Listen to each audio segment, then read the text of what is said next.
The rain battered the cracked windows of Lila's one-room apartment, each drop a reminder of the life she couldn't escape. At 23, Lila Monroe carried the weight of a world that had never been kind. Orphaned young, raised in foster homes, she'd learned to survive on grit and quiet hope. Tonight, though, hope felt like a cruel joke. The eviction notice lay crumpled on her table, next to a hospital bill she couldn't pay. Her leukemia, dormant for years, had stirred again, whispering its threat in every ache of her bones. Lila wasn't one to dream of miracles.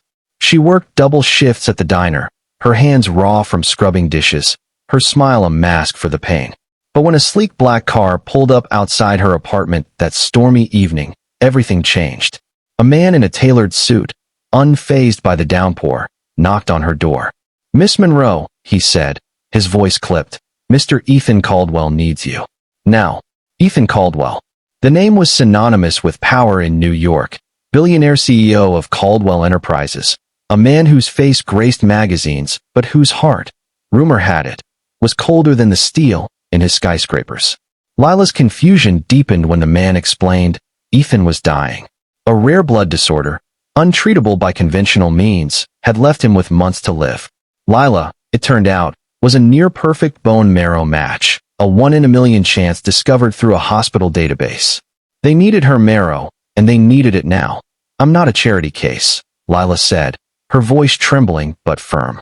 "What's in it for me?" The man didn't blink. $1 million. And treatment for your condition.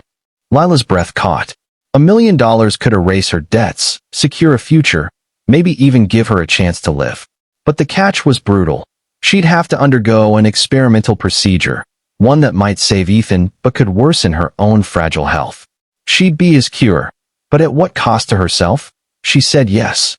Not for the money, though it was a lifeline, but because somewhere deep down, Lila believed in second chances, even for a man like Ethan Caldwell. She'd spent her life giving pieces of herself to survive.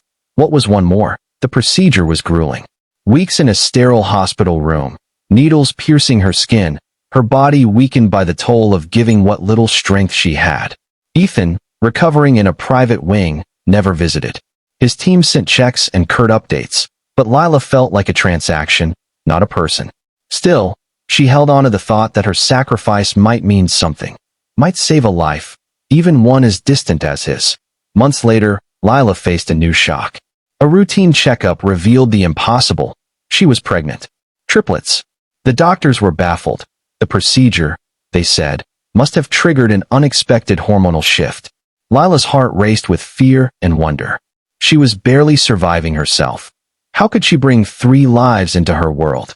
The hospital bills loomed larger now, her diner job barely covering rent. Yet, in the quiet of her apartment, she touched her stomach and whispered, "We'll figure it out." The news reached Ethan Caldwell by accident. A leaked medical file, a careless email. He stormed into the hospital, his presence commanding and cold. "Is it true?" he demanded, his dark eyes locking onto Lila's. She stood in her worn coat, chin lifted despite her exhaustion. "Yes," she said simply. "Triplets." Ethan's face was unreadable. The room felt smaller, the air thick with unspoken questions. Lila braced for his anger, his dismissal, maybe even a demand to know if he was somehow responsible, though the doctors had already confirmed the pregnancy was a medical anomaly, not tied to him. Instead, Ethan did something no one expected. He sat down. "Why didn't you tell me?" His voice, usually sharp, was softer now, almost broken. Lila frowned. "Why would I? You got what you needed. I was just the cure." Ethan flinched, as if her words were a slap. For the first time, Lila saw past the CEO, the billionaire, the untouchable man. She saw guilt, shame, a flicker of something human. "I didn't know," he said, his voice barely above a whisper. "I didn't know what it cost you." What followed was a revelation neither could have predicted. Ethan had spent his life building walls, wealth, power, control, to shield himself from a world he'd never trusted. But Lila's sacrifice, her willingness to give her health, her future, for a stranger who'd never even said thank you, cracked something in him. He'd been given a second chance at life, but at what cost to her? "I want to help," he said. "Not because I owe you, though I do, but because I want to be better than the man I was." Lila didn't trust him. Not at first. But Ethan didn't just write a check and walk away. He showed up. He paid for her medical care, not just for the pregnancy, but for her leukemia, ensuring she had the best doctors. He found her a new apartment, one with sunlight and space for 3 cribs. He sat with her during appointments, not as a CEO, but as a man trying to understand the weight of her courage. The turning point came one quiet afternoon, months later, when Lila invited Ethan to her ultrasound. The screen lit up with 3 tiny heartbeats, pulsing in unison. Lila's eyes filled with tears, and Ethan, for the first time in years, felt his own heart break open. He reached for her hand, not out of obligation, but out of awe. "You're giving them a future," he said. "And you gave me one, too." Lila's babies were born on a crisp spring morning. 2 girls and a boy, each with her stubborn spark. Ethan was there, not in a suit but in a sweater, holding Lila's hand through the chaos and joy. He didn't just fund their lives, he became part of them. He read stories to the triplets, learned to change diapers, and laughed when they smeared mashed peas on his face.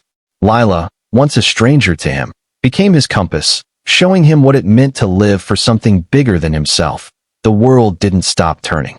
Lila's leukemia remained a shadow, but with Ethan's support, she fought it with every ounce of her strength. And Ethan, once a man defined by his empire, found his purpose in the messy, beautiful chaos of a family he'd never expected to love. In the end, Lila's sacrifice didn't just save Ethan's life, it transformed it. Her selflessness, her quiet courage, reminded him, and everyone who heard their story, that humanity's greatest power lies in giving without expecting anything in return. The triplets grew up knowing their mother was a hero, not because she had money or power, but because she had heart. And Ethan, forever changed, made it his mission to ensure the world knew it. 2as Lila watched her children play under the sun, Ethan beside her, she smiled. "We're okay," she whispered, and for the first time in her life, she believed it. The future wasn't certain, but it was bright, built on a foundation of kindness that had changed everything.